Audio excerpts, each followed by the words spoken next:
बारिशों का मौसम चल रहा है भाई। बारिशों के मौसम में सूजी का हलवा किसको खाना पसंद नहीं है। तो बहुत ही ज़बरदस्त किस्म की सूजी के हलवे की रेसिपी आपके साथ शेयर कर रहा हूँ और बहुत ही आसान सा मेथड इंशाल्लाह ये बनाने का आपको बताऊँगा। ना मीठा तेज़ होगा ना हलवा आपका सख्त होगा, परफेक्ट मेजरमेंट से बनाएंगे और बहुत ही टेस्टफुल हलवा बनने वाला है ये वीडियो देखकर आपका। तो ज़रूर आप इस रेसिपी को ट्राई करना है और अपना फीडबैक वीडियो के नीचे कमेंट में आकर ज़रूर बताया करें। जो भी चीज़ आप ट्राई करते हैं उसके बारे में फीडबैक ज़रूर दिया करें।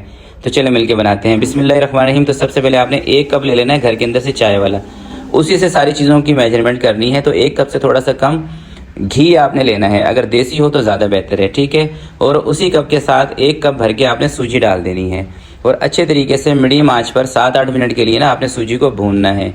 7-8 मिनट के अंदर ना सूजी अपना कलर चेंज कर देती है और सूजी की भुनने की पहचान सबको आती होगी, मगर जो बिगनर है उनके लिए बता रहा हूँ कि एक तो ये अपना कलर चेंज कर देती है और दूसरा सूजी की खुशबू ना आपके पूरे घर के अंदर फैल जाती है जब इसकी भुनाई कंप्लीट हो जाती है। तो ये देखें सूजी की भुनाई कंप्लीट हो चुकी है। अब आपने उसी कप को दोबारा से एक्टिव कर लेना है जिस कप से आपने सूजी और घी डाला था। तो सबसे पहले आपने इसके अंदर डाल देनी है चीनी, तकरीबन 1.5 कप के करीब चीनी हम इसके अंदर लेंगे। आप सूजी का कलर देख लें, ठीक है। और जब आप चीनी डालेंगे ना तो उस टाइम पे चूल्हा आपने थोड़ा सा और कम कर देना है ताकि चीनी पानी डालते हुए ये नीचे ना लग जाए, क्योंकि चीनी ना जल्दी नीचे लग जाती है। 1.5 कप चीनी इसके अंदर ऐड कर देंगे और पानी आपने इसके अंदर 2.5 कप डाल देना है। परफेक्ट इंशाल्लाह इसका मेजरमेंट रहेगा, परफेक्ट हलवा बनेगा और ना ये हलवा आपका सख्त होगा। 1 कप आ गया, ये दूसरा कप आ गया और ये आधा कप आ गया, 2.5 कप पानी हो गया। अच्छे तरीके से आप इसको मिक्स कर दें। पानी चीनी डालने के बाद चूल्हा थोड़ी सी देर के लिए आपने तेज़ करना है। 1 चुटकी इसके अंदर ना मैंने ऑरेंज कलर भी ऐड किया है जो कि ऑप्शनल है। तो 2 मिनट के लिए चूल्हा इसके नीचे तेज़ रखें। जैसे चीनी हल हो जाएगी, इसके अंदर उबाल आने शुरू हो जाएंगे, उसके बाद आपने हल्की आंच पे 2 से 3 मिनट के लिए इसको पकाना है। 2 से 3 मिनट तक जब आप इसको हल्की आंच पे पकाएंगे ना ये थिक होना शुरू हो जाएगा हलवा। उसके बाद आपने चूल्हा बंद कर देना है और इसको चूल्हे के ऊपर ही छोड़ देना है 10 से 15 मिनट के लिए दम के ऊपर, यानी कि चूल्हा बंद करके। अभी वो मैं आपको दिखा भी दूंगा। एक दफ़ा इसके अंदर उबाल आ जाए, पहले साइडों से उबाल आ रहा था, बीच में से उबाल आएगा, फिर हम इसका चूल्हा कम कर देंगे। सूजी का हलवा बनाना दोस्तों बहुत ही आसान है, मगर इसके अंदर अगर आप चीज़ों को सही नाप के लेंगे ना तो कभी भी हलवा आपका ख़राब नहीं होगा, कभी भी हलवे के अंदर मीठा तेज़ नहीं होगा और ना कभी इसकी गुठलियाँ बनेंगी। तो ये देखें जैसे इसके अंदर उबाल आया, चूल्हा इसका मैंने कम कर दिया है और ये देखें इस स्टेज पर अब आपने इसका चूल्हा बंद कर देना है। बस ये देख रहे हैं आप।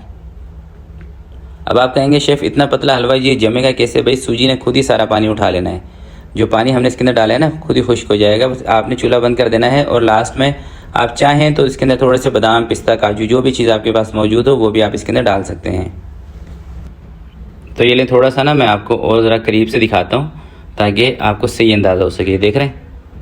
अब इसका चूल्हा बंद कर देते हैं और थोड़े से इसमें बादाम, पिस्ते वगैरह डाल देते हैं। 10 से 15 मिनट के लिए ना हम इसको यहीं छोड़ देंगे। उसके बाद मैं आपको इसका फाइनल लुक दिखाता हूँ। 10 से 15 मिनट के बाद ये हलवा आपका सेट हो जाएगा। ये देखें सख्त नहीं होगा इंशाल्लाह ये हलवा। हाँ सख्त उस सूरत में होगा जब आप इसको बहुत ज़्यादा पका देंगे, यानी कि चूल्हे के ऊपर आप इसको पकाए जाएंगे इसको गाढ़ा करने के चक्कर में। तो जैसे ये ठंडा होगा इसकी कलाकंद बन जाएगी या बर्फ़ी टाइप की चीज़ बन जाएगी सख्त सी। और देखिए माशाल्लाह से इस तरह का हलवा हो, बारिश का मौसम हो तो इंशाल्लाह आपको मज़ा ज़रूर आएगा। तो ज़रूर आपने इस रेसिपी को ट्राई करना है और अपना फीडबैक इसी वीडियो के नीचे कमेंट में मुझे लाजमी बताना है। तो आज के लिए इतना ही, मिलते हैं किसी नेक्स्ट वीडियो में। तब तक के लिए अपना बहुत सारा ख्याल रखिएगा, अपने वालिदैन का ख्याल रखिएगा। अल्लाह हाफिज़।